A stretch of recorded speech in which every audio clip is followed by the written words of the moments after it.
Hello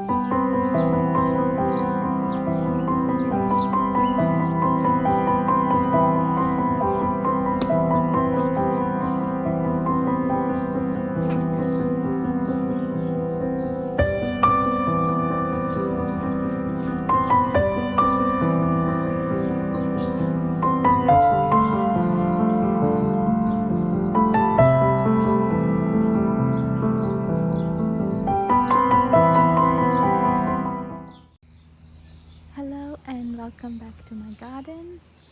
It's the first week of November here in Melbourne, Australia, where my garden is. I wanted to take you guys along my roses this year.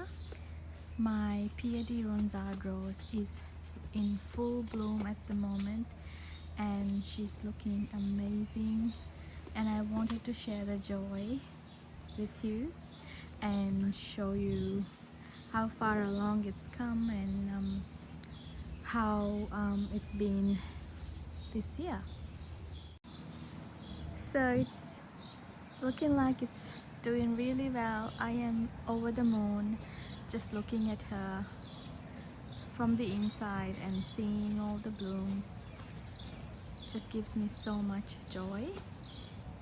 This is a very special plant because it's a gift from one of my sisters for one of my birthdays when she was visiting. So it's very close to my heart, and over 3 years since I planted this one, it's just done so well.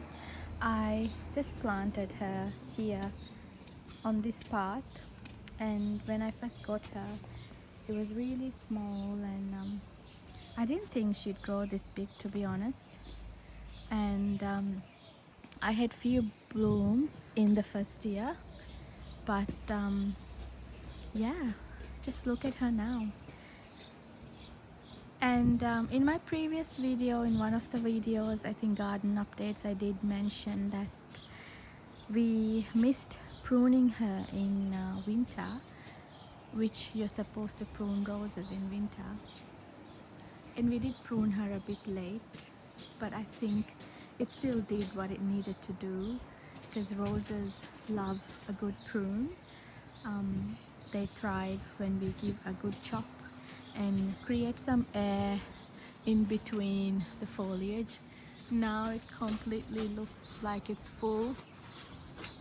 So I'm hoping after this bloom it will get some space to breathe and hopefully put on a new bloom, another bloom for me in the middle of summer. If you're looking for a climbing rose that's a well producer and looks gorgeous, I highly recommend Pierre de Ronsard rose. This is a French variety, and when I was traveling in France, in Paris, I saw a lot of these Pierre de Ronsard roses growing around suburbs, and even interestingly in balconies, in pots.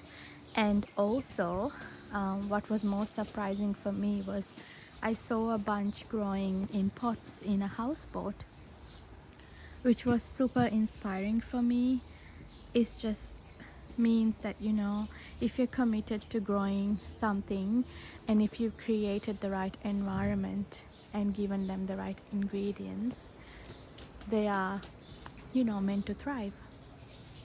That was really inspiring for me. And where we stayed in Florence, we stayed in this really old heritage building, which was like a studio flat, and there was this window, like a tiny, which showed a tiny, like a alleyway, and I saw, it just made me so happy. I saw this Pierre de Ronsard rose growing in between cracks, and it had like lots of blooms and it just looked so pretty.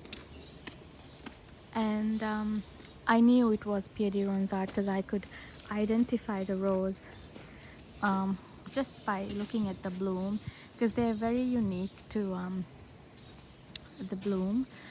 You could see like there's like ruffled feathers inside, and they just look like this papery,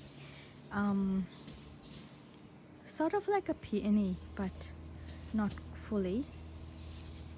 So yeah, that was really inspiring for me, what I saw in Paris, and I really wanted to create the same effect in my garden.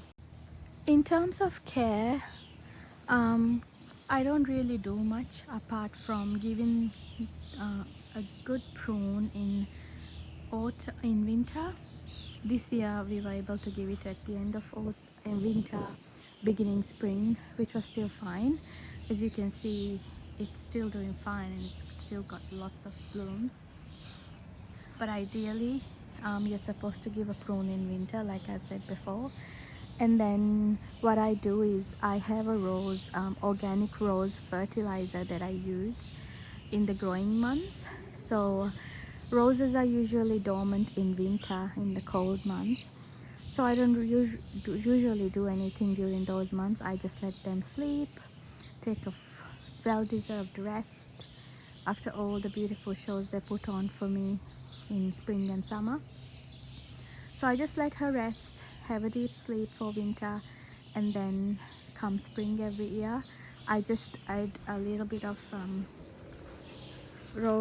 organic rose fertilizer just around down here near the roots, and yeah, and that seems to do a good job. And also it's recommended to give a good dose of another round of organic fertilizer after the first bloom.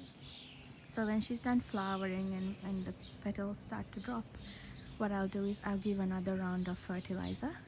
And during the blooming season, it's recommended to give a seaweed fertilizer, which you dilute in water. I haven't actually been consistent with that this year, mainly because I've run out of seaweed fertilizer and I need to go and get some. But she seems to do just fine even without it. So I'm not too concerned about missing out on seaweed fertilizer for her. What I'll do is when I do end up getting it, I'll give her a good dose every fortnight, and then I will continue to do the organic rose fertilizer after her bloom, to encourage her to put on another show for me, hopefully in middle of summer. And if I'm lucky enough, I might get a third bloom, who knows. Yeah, that is all for the Pierre de Ronsard rose.